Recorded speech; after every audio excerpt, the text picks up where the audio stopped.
afternoon, everybody. Welcome to our Connect conference for December. This is the last Connect conference of the year. And I'm delighted to let you know that we have two excellent members joining us. I'm just going to let people in. There you go. Two excellent mentors who are going to join us, who have joined us, in fact. They're going to be presenting their career stories and sharing their experiences with you. Please, if you can, find the three dots next to your name. If you bring up the participants list and find the three dots next to your name, if you can tell us if you're a mentee or a mentor, that would be fantastic.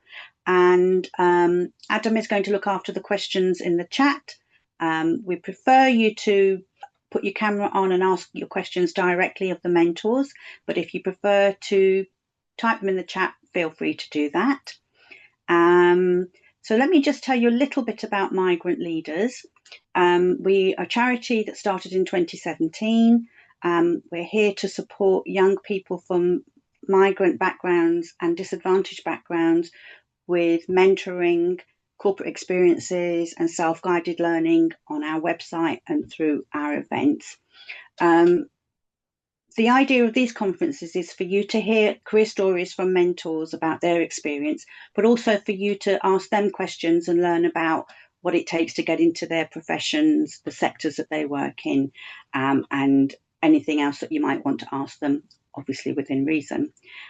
So without much further ado, I'm going to share my screen with you all so that I can share the slides and go back to the beginning. So our first speaker is Uzair Baz. He's going to speak to you about his career. So I'm going to hand over to you, Uzair. Please take it away. Hey everyone, my name is Uzair. I am a business operations manager at Dataiku, which is an AI startup. I grew up in a place called Derby. Some of you might know it. If you don't, it's next to Nottingham. And my career journey is actually split up into 4 key stages. So firstly, it would be my time at university. Secondly, it was when I moved to Dublin. Thirdly, it would be my time at Google Cloud. And then finally, where I'm at now, which is at Dataiku. So going into university, when I went to university, before going, I didn't know what I wanted to do. So my family, they all spoke to me and they said, you should do dentistry. So I decided to go down that route because one of my friends was doing it too. I didn't do this particular test that you have to do to get into dentistry. So I didn't get in the first year. So I decided to take a gap year.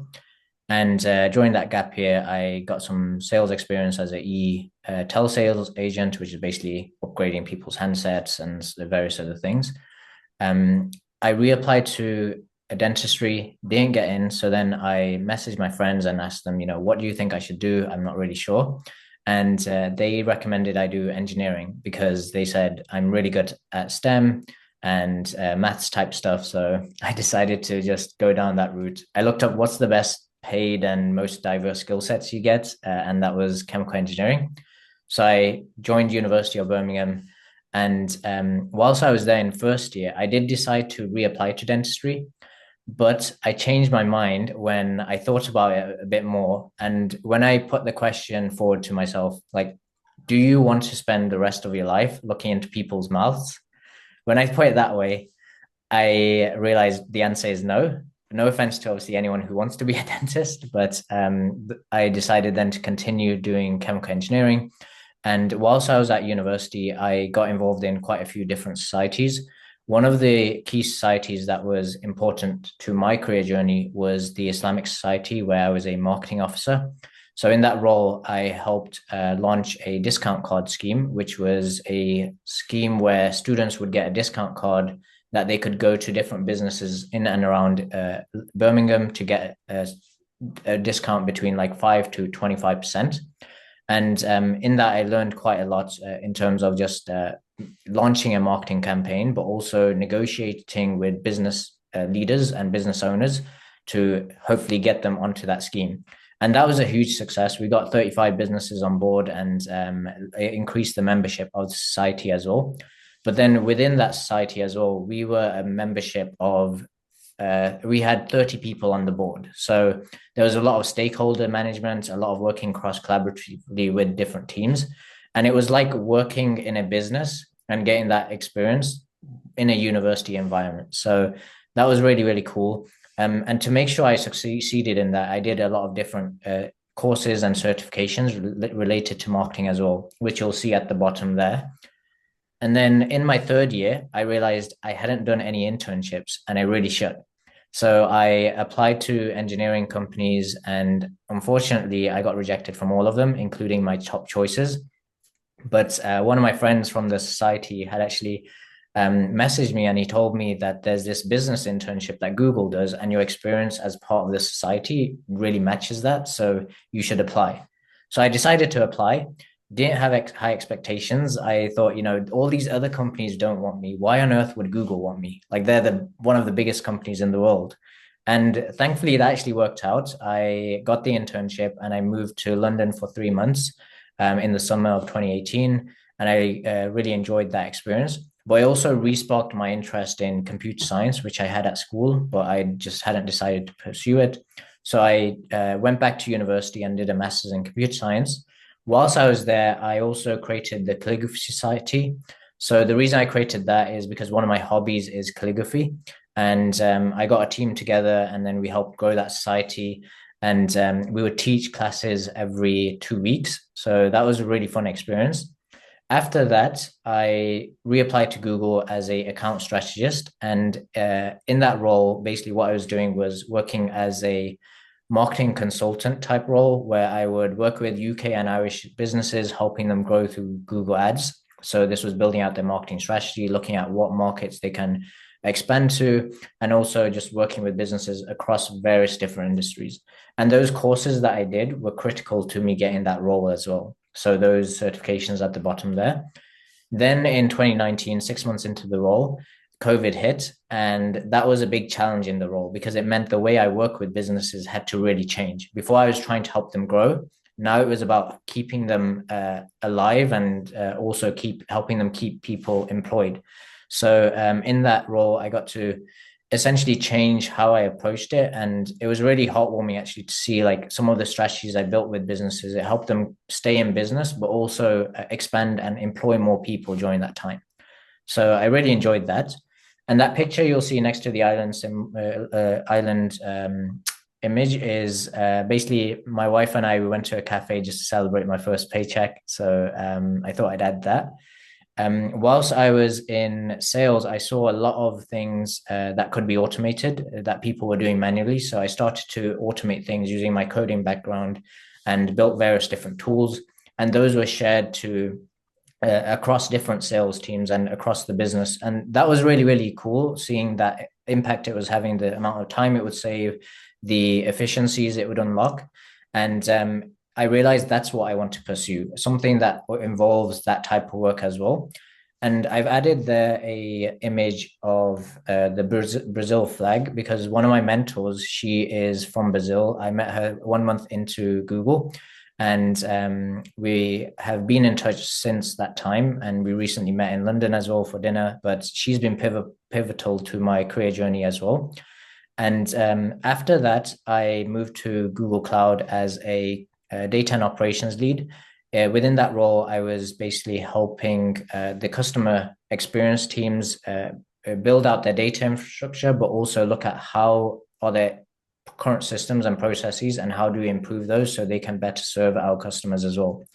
And those are some of the tools I got to use and learn. So Looker, BigQuery, I got to do a cloud certification. And then I also, in my own time, was pursuing a data engineering course through Coursera. And within that role, I got to travel as well. So I got to go to to Silicon Valley in San Francisco, and then also Chicago in another year, which was really cool. And then my role changed, or I moved to another role, which was a cloud AI go-to-market role, where I was helping build out how do we actually market cloud AI, and working with the VP as well to build out that unit. And then a year ago, I realized I wanted a change and a new challenge.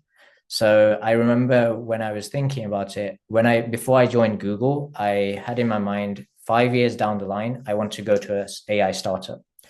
And it was almost coming up to 6 years now. So then I decided now is a good time. So I started to look, and then Data IQ came along, and I joined them as a business operations manager, which is a role where I get to apply all of those past experience skill sets in a new way and solve new challenges. So that was my overall journey so far. The things I've learned, at least the key things I would say, is the importance of mentors and coaches, whether that's through proper organizations like migrant leaders or through friendships. So I have like 5 different mentors I still have that I keep in touch with for different aspects of my career and my life, and I always reach out to them. So when I moved to Data IQ before leaving Google, I actually spoke to a few of them to get their advice. The second one is you are your biggest critic. So I never actually, like when I was at university or even before, I never imagined I would be working at Google one day, but like that actually happened, and one day I actually left as well. So thinking back like that, if I had continued being so critical of myself, I wouldn't have applied and got in. And then continuously learning and pushing yourself towards your goals. So one thing is no one's going to build your career for you. You have to have a plan. And as long as you have a plan and you're actively working towards it, you'll be able to get to where you want. And another one I've added is sales experience. The reason I added that is because from my experience in sales, I feel like there's certain skills that you learn in sales that you won't develop anywhere else. So, for example, communication, stakeholder management, negotiation skills that you can learn in other roles, but the way you learn it in sales is just on another level. So, I would always recommend to try to do at least 1 year in sales, even if that's not what you want to do. And then the last thing I would leave you with is no career path is linear, as you've seen from mine. So enjoy the journey. I look back sometimes and I laugh about those stressful moments. And I think, why was I worried back then? And some of you are probably in that position right now, but I'm hoping and I'm sure like all of you one day will look back and like myself, laugh at it as well. But yeah, that's my career journey, and I'll pass it back to Fozia. Thank you very much, Jose. That's been really fascinating. And I made a couple of notes as you were talking. I always think it's interesting for those of us from a Southeast Asian background who take guidance from their family about which careers they go into. I was very much the same and started an accountancy and finance degree and discovered that I hated it and had dropped out after a term for various reasons, and then decided to take that time to reflect on the degree that I really wanted to do, and did a social sciences degree, and I've been working in the social sciences sphere ever since. So yeah, always. I think the other note that I made is don't be your own gatekeeper. From your presentation is there, and when you kind of can grip that and think about what opportunities are going to suit you and where you can take yourself, it opens up a whole host of options and ideas for you to consider. So thank you very much. Really appreciate your story there. Fascinating. So with that, I'm going to hand over to Alessandra. Alessandra, thank you very much. I will share the screen again when I find the right button. And thank you very much. Hand over to you. Thank you both so much.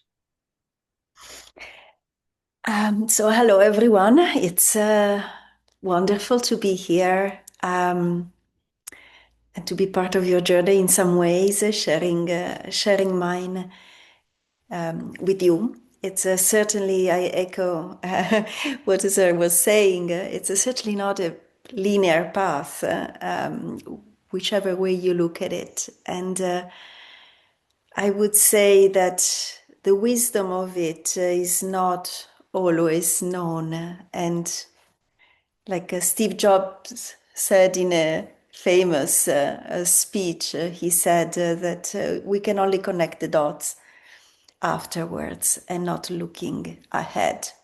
So I'm originally Italian. Let me share a little bit of my story with you. I'm originally Italian. I grew up in Italy in a relatively small town.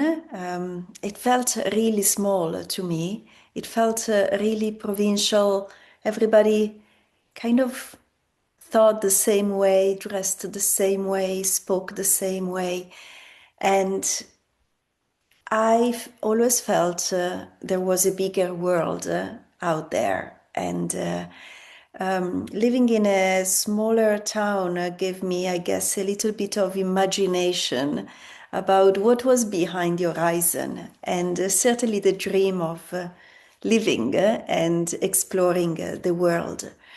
I don't have too many memories of when I was little, but I remember climbing trees and exploring. Those were some of the things that I really enjoyed. And and friendships. I had some very good friends growing up, and this was a very important influence in my life. Still is very much an anchor for me, even if the friends have changed and I met many new ones over time. So the theme of exploration is always big for me.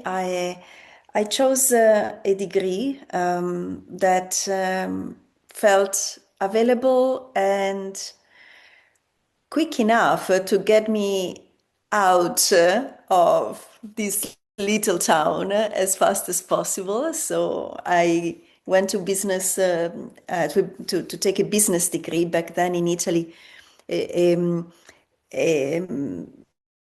bachelor and master degree were kind of combined. One could not separate them. So I did this long degree, after which I took a job with a big company.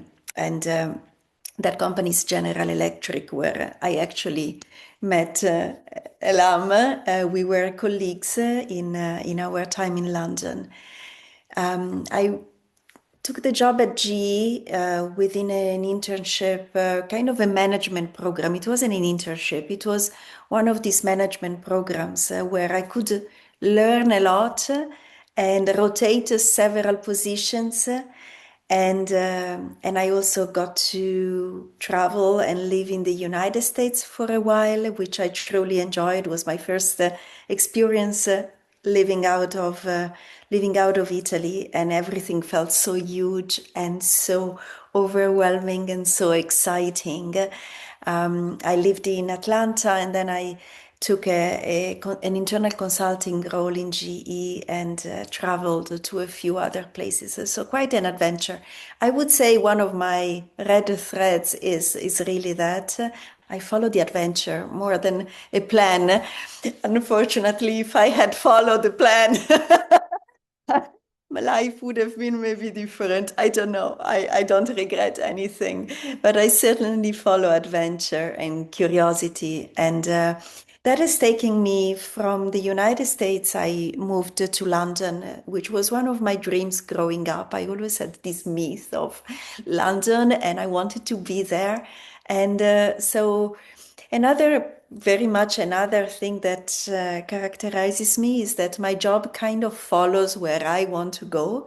And so there's a sense of trust that I would like to bring in, that there is a wisdom that is around us. And sometimes when we lean into that, things happen because we have set our intention clearly, and we open to possibilities. So for me, London was such a case. A position opened up with a boss I had worked with, and he invited me to take this finance job in London, where exactly I met Elam. So that's another maybe lesson, similar to what Uzera said. The people you surround yourself with, the people you connect with, the ones that inspire you, the ones that mentor you, are such an important part of the journey, and really add a lot of richness. I wasn't satiated enough with traveling and I wanted to go to Asia. So from London, I decided to apply for a position in Asia, and I was supposed to go there for a couple of years, and I ended up staying in Bangkok for 15. Back then, my partner also wanted to go to Asia, and so we went together. And so my Asian adventure started, still with G. So I've been with them in 3 continents. And at which point I decided my corporate career was kind of fading and winning away. So I decided to leave. I took a sabbatical and decided to do an executive MBA during that time, which led to become a partner in a startup, a co-founder, which was an incredibly exhausting path to take, at least in my experience, really getting things off the ground was really challenging. We did a lot of mistakes that we wouldn't do again. And all of that serves as a big lesson. So no matter how it ends, it's still such a valuable lesson. For us, it ended pretty bad. We failed brutally after a few years. We lost everything. I went completely bankrupt.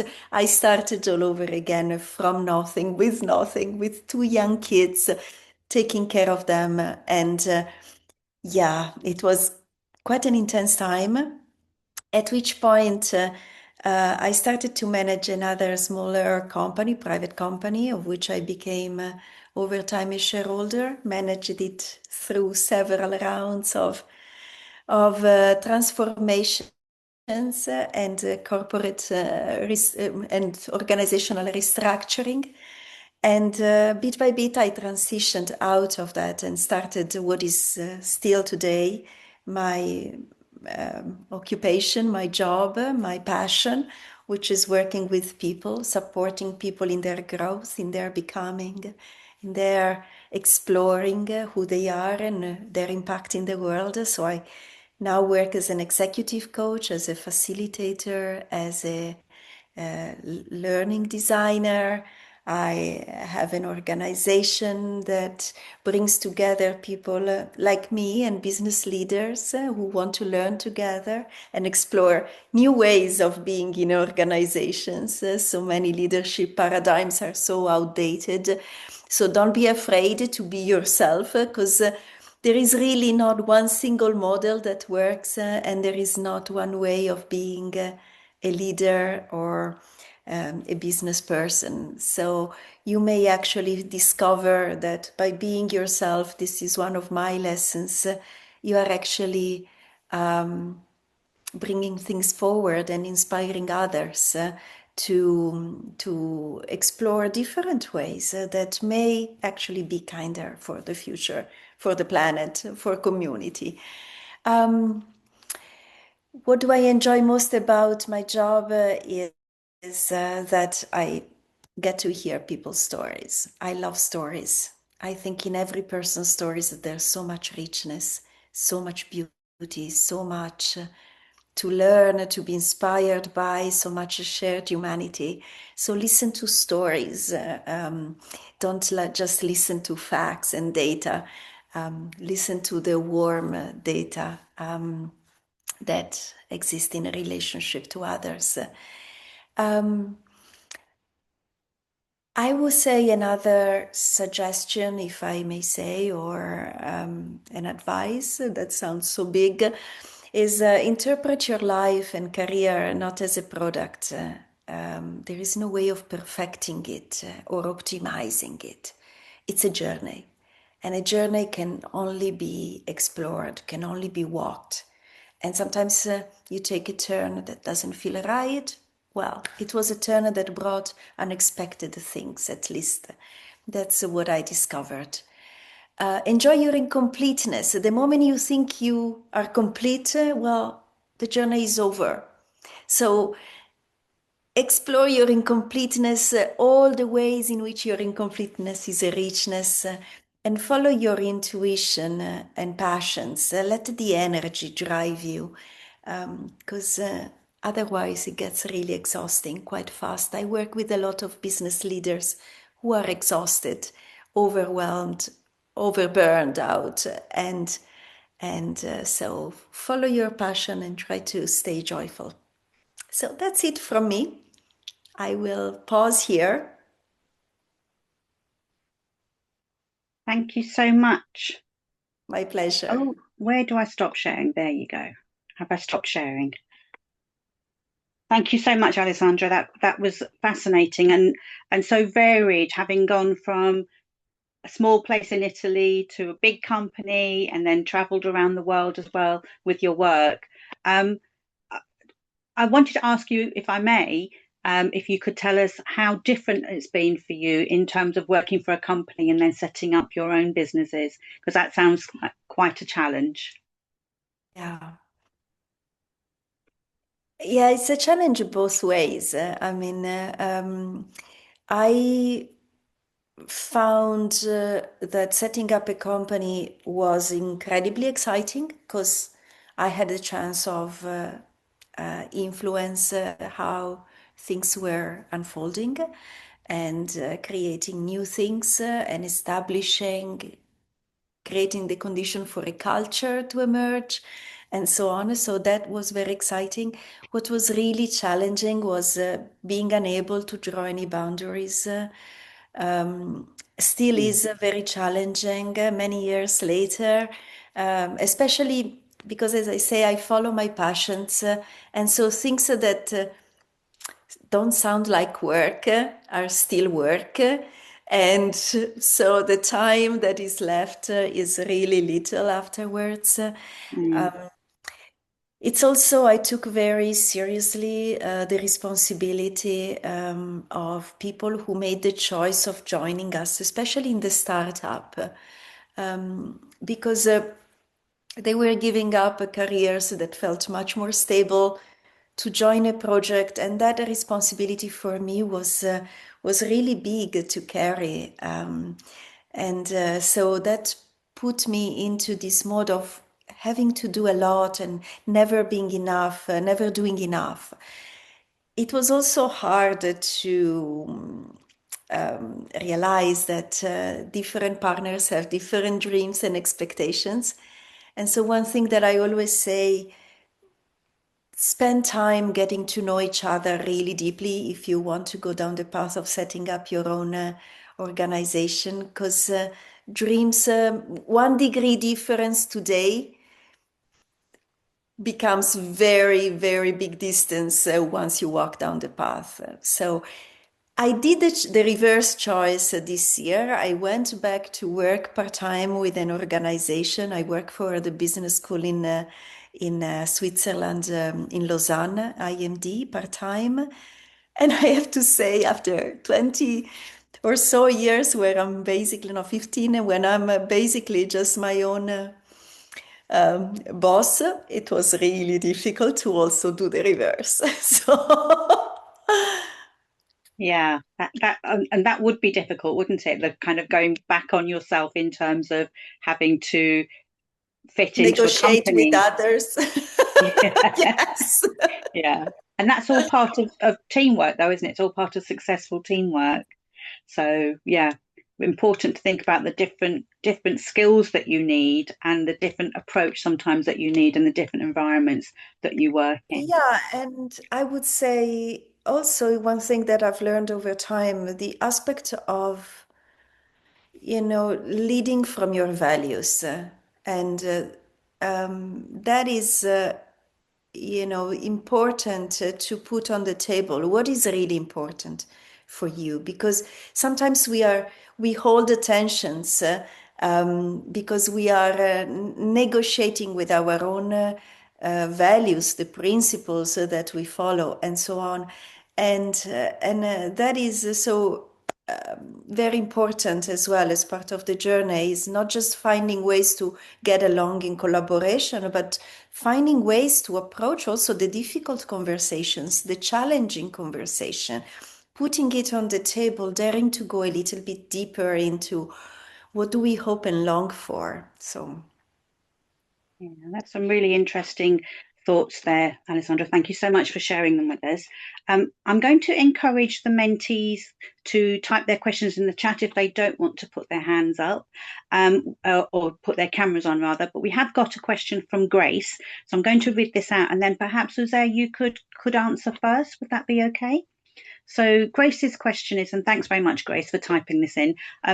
So she said she's got a question for the mentors. How have your career motivations changed throughout your life, and why is it important that we embrace these changes? Is there any thoughts? Yeah, really good question. So from my side, I would say experience is, as you gain more experience, that really has changed my career motivations, but also where you are in terms of your life stage as well. So so talking about the sales experience, actually, that was going into a sales role for me was a purposeful decision, because when I was at school and university, I realized I'm really like technical and I can get really into the weeds of things. But the downside of that is some of the softer skills that are quite important in the working world, I'm not really developing as much. So I knew like in sales, that's where I'll be able to develop that. So I put myself in a position where I'm outside of my comfort zone, because that was from some self-reflection where I realized that's some weaknesses in terms of skill sets that I have. So I should put myself in a position that will help develop that. And I'm genuinely really happy I did that. The other like motivations and changes were because of, like I mentioned, like moving to cloud, because I started to build and do other things out in the extra time I had in my evenings, just doing like automations or building things for the team, whilst being in the sales role. I realized those things I really enjoyed. So that was something I wouldn't have experienced or realized if I had just done that sales type of role itself. But the other thing is, in my mind, I knew like if I stay in this role for longer than 2 years, I don't know if this is true or not, but in my mind, at least, I view it as if you stay in a role for 2 years or longer, and you know you don't want to be in that role long term, um, you need to move at least after 2 years, because otherwise, when you apply for other jobs and so on, you'll be known for that one thing. So personally, that's something that I've kept in mind. At least when I did that sales role, I knew 2 years down the line I need to move, because I'll get that experience, and then also I can go down the path I want. I also then had a point where I wanted to go entirely towards the technical engineering side. So that was that data engineering course that I told you about that I was doing. I wanted to do that. And through my role, I got to do more of that work. So I started to put myself into those types of projects and so on, or ask my manager and co-workers basically if those are things I can get involved in. And as I did that, I really enjoyed it initially. But after doing some of those things for about 2 years, I realized I don't enjoy it anymore. So I decided to change. And I realized I miss the client aspect of working in sales. So that was something over time I gradually realized, actually, I thought I don't enjoy working with like customers and so on, but over time I realized actually I don't also just enjoy entirely technical work. So I wanted a balance of the two. And that's how I then finally got to the point where now I'm at Dataiku. But like whilst I was at Google as well, over time I felt like I want to have more impact in the world, or within a company, I want to help build out a strategy, which you can do in a big company in certain areas, but it's much less, you get much less opportunity to do that because they're well established. And that's why I then moved to Dataiku. And then obviously in this role, I get to apply everything that I did before. So I have the technical side, I have the working with different stakeholders, and as well as exposure and working with leadership to basically build out strategy as well. So yeah, my short answer would be basically as you experience more things and as you change throughout your life, you will basically your career motivations will change. Thank you so much. And I thought it was fascinating when you were doing your presentation, Jose, that you seemed to, so you developed good skills as part of the society at university, and then you were able to use those as a springboard into your internship. So I think it's really important to share with mentees, and I'm so grateful that you've done that, that the experiences that you can get at university, but that are not necessarily related to your studies, can really, as I said, be that springboard into a career.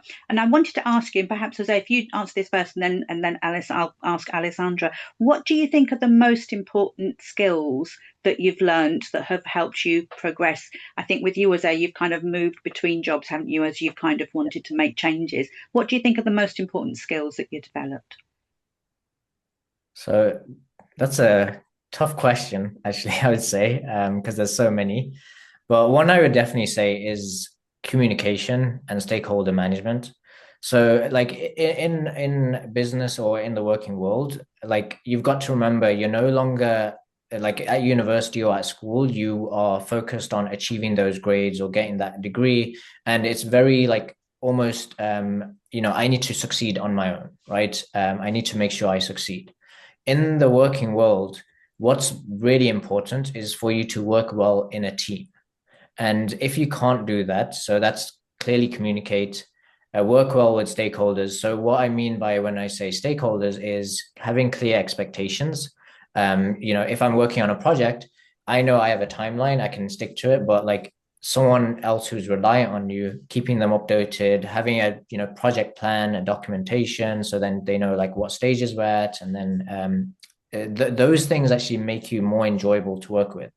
And if you don't have that, or if you don't realize that's important, it can make other people feel like you're difficult to work with. Because, if I'm reliant on you for certain work, you haven't communicated, there's a delay. And now, I've maybe got a delay and I've had no updates. I'll ask you questions. So I would say those are two very important skills. And then I think the other one is, I think, yeah, it overlaps, which is teamwork essentially. So yeah, those are the two I found are most important. Yeah, thank you. Alessandra, what would you say are the most important skills? I noted that, I mean, for you, when you were doing your presentation, you emphasize empathy, which comes from hearing other people's stories. And I suppose that's essentially a part of that is communication. But what other skills would you say?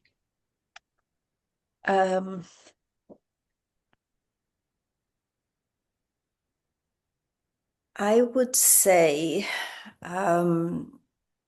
the one that I tell everyone that is the most important leadership competence is really listening. So it falls into the aspect of communication. But listening is really important, and not just listening to the words, listening to the story behind the words, to what matters that is behind the words, and so on, and listening to these deeper layers, because we are in a world that is so easily divided and divisive, and and if we just listen to the words, it feels so that we are on opposite sides. But when we can really listen underneath the words, then that is really important. The other skill I would say is experimenting. Experimenting. Do micro experiments with everything. There is no right or wrong.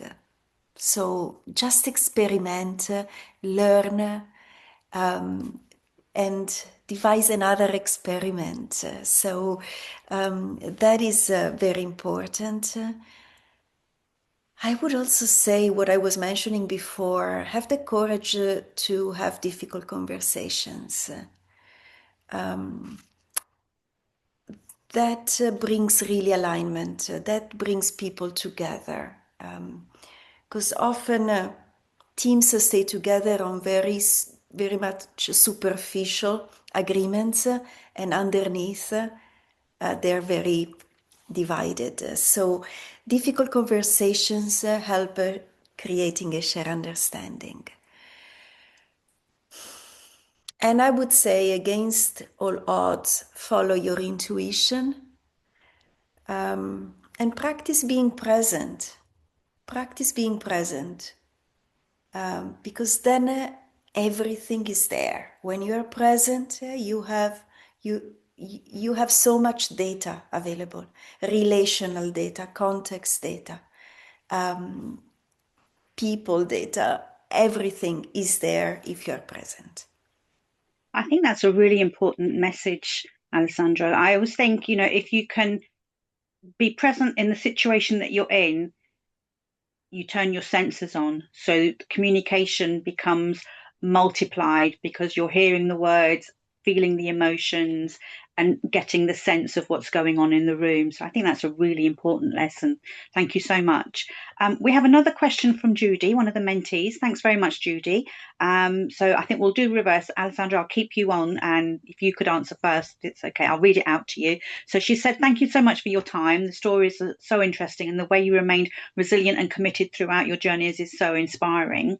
And her question is, how did you stay focused and motivated on long-term goals when progress was low?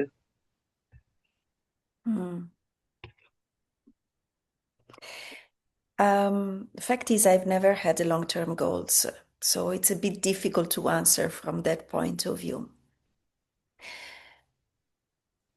I think what helped me staying motivated was staying anchored to those red threads that we hold on to in our lives.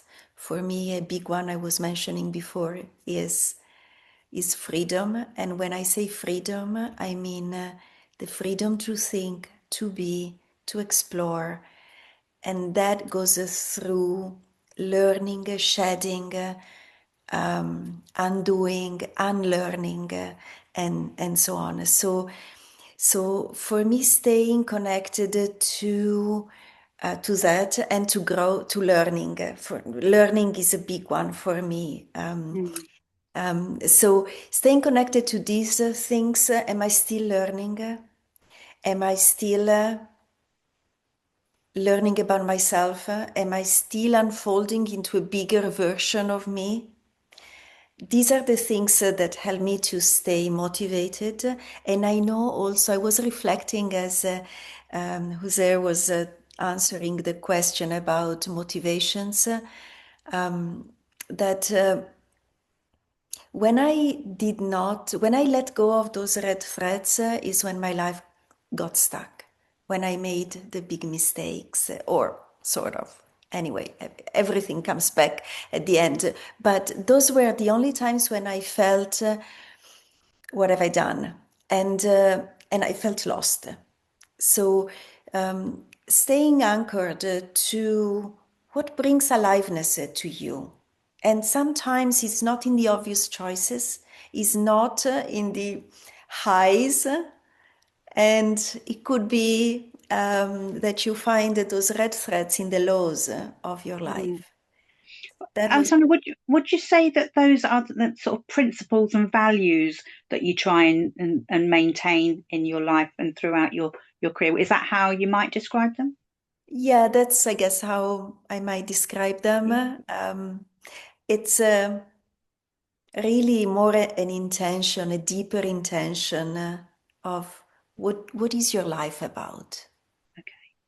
So that for me is, and that can be expressed in principles, in values, and then everybody maybe chooses a different definition. Yeah. But yeah, it Yeah. goes in that direction. Yeah, I've never thought of it as red threads, but if you visually sort of imagine holding on to those threads that anchor you, then I think that's a good way of thinking about it too. I was really delighted to hear you talking about living your life through adventure and trusting yourself and trusting your instincts. I think that's a wonderful way to approach life, basically. Jose, could I ask you then, one of the things about how you stay focused on your long-term goals? Because I think you're slightly different to Alessandra in as much as you make a plan, don't you? Yeah, I would say I have a plan, but also go with the flow in certain ways. But definitely agree with Alessandra's points about finding like your passion and what drives you. I think in my career, the way I've been resilient and stayed committed is I would sum it down to three key things. Firstly, so at certain points I didn't feel like I was getting anywhere or making progress, and when I reflected, it was because I was relying on others. So, for example, when you're working, you might be relying on your manager to help you get to where you want, but realizing like your manager can be your coach, but also you have to think about what actions do you have to take yourself to get where you want, because you'll own your career journey, no one else. The second thing is um, finding things that you enjoy within work as well. So maybe you want to go down a certain career pathway, but you don't have that opportunity, or you're not able to go down that route yet. So finding things within your current role that allow you to build on those aspects. So maybe there's a project or some initiative or team you can work with that allows you to build those skill sets, and that helps you get that experience you need in your company or wherever you are to then hopefully move to that next role. And then the last thing is just like things outside of what you do for work. So your own passions, your own hobbies. Uh, don't like spend every day just working. Have time set aside to spend with family, or do your hobbies, go out, explore the world and travel. Sometimes it can be you don't feel like you're getting anywhere, or you're not in a good mental space, and just taking a holiday can be that thing that keeps you going, because you come back fresh with a new mindset and so on. So yeah, that's what I would say. Thank you so much.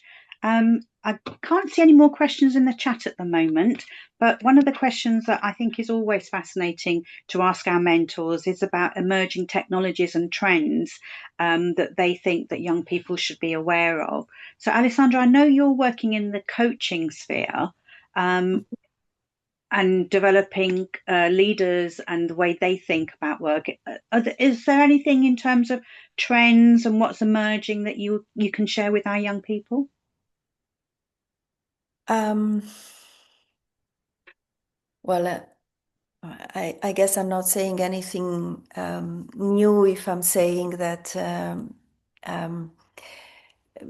becoming well versed with AI and digital technologies is a kind of an important step today, whether you like what it's doing to the world or not. That's not the question. Finding the potential in it and how you can use it for a common good, a bigger good. And I find in the space in which I operate that there is a tendency to jump on technology trend very quickly, and to think it's gonna save everything, it's gonna change the world and for the better and solve all our problems. I would say that what I'm noticing is that people are becoming more and more cautious, not cautious, but conscious to the reverberations that are carried, and to the question whether technologies are also, how can they create the world we want to live in, and a world in which other species can live. So I would say experiment and have fun with technologies, remembering that they are tools to something. And so stay connected to what is that you want to create through it, is very important for me. Yes, I think that is important, because remembering those things are tools, and that we control them and not the other way around, it is key, I think. At least for now. Let's hope so. Jose, what about yourself? Are there emerging trends within your sector that you would like to share with our young people? Yeah, I would say the same. It's generally that AI, generative AI, LLMs. There seems to be a fear around it as well, especially for younger people with like careers and so on. Mm. The way I would look at it is it's just another tool in your set of tools that you have available. So a example that I think of when I think about this is a kind of like a revolutionary change, is before the time of spreadsheets, right? Before those existed, you had accountants doing things on paper, and when Excel and spreadsheets and so on came about, they would have thought their jobs are completely going, right? But then with those tools, there were new skills and new jobs that were created. With AI, it will be different types of careers and jobs that will get created. And we're already seeing that. So you'll have like generative AI consultants, AI engineer, and various other types of roles. But the thing I would say that would differentiate you from someone else is understanding. So let's say you're using the tool for something, but then you understand the fundamentals of that. So for example, you'll find there are now people using AI for marketing, but if you like, anyone could use it, right? But if you don't understand the fundamentals of marketing, then versus someone who does and they're using the same tool, the person who understands the fundamentals will be able to identify things that maybe the LLM or the product isn't necessarily right about, or you can use it for brainstorming instead, right? You can bring in your own ideas that it won't necessarily be able to work on. The other thing to remember with this technology is it's built on data, right? And if there's not new data and information created, where is that extra information going to come from? So let's say there's a new product created and no one knows how to use it. Maybe there's documentation, but over time, as people try things and they come up with ideas, that's what builds on that data that is then used to essentially feed and help these models grow and become better. So as long as you have that positive mindset about it, like it's an opportunity. There's obviously skills you can learn, but also remember, I need to understand the fundamentals to make sure I can use this wherever I go. That will be key. So yeah, that's what I would say. Yeah, I think you've hit the nail on the head there, haven't you? Getting the fundamentals, understanding the fundamentals will help you learn to use those tools effectively and take them in whichever direction you want them to take. Thank you so much, both of you. We're coming up to the end of our time. So I would like to say thank you very much to Uzair and Alessandra for their time, not only for coming to speak to us, but I know it takes preparation and planning beforehand. So there's a lot more time than the hour that they've spent with us that they've put into this presentation and sharing with our mentees. So thank you very much. And I think we'll wrap it up there, and I'll say good night to everybody. Thank you for joining us, and we'll see you next time. We'll be back in January. Thanks very much, everybody. Thank you, everyone. Thank you, Fauzia, for hosting us. Pleasure, my pleasure.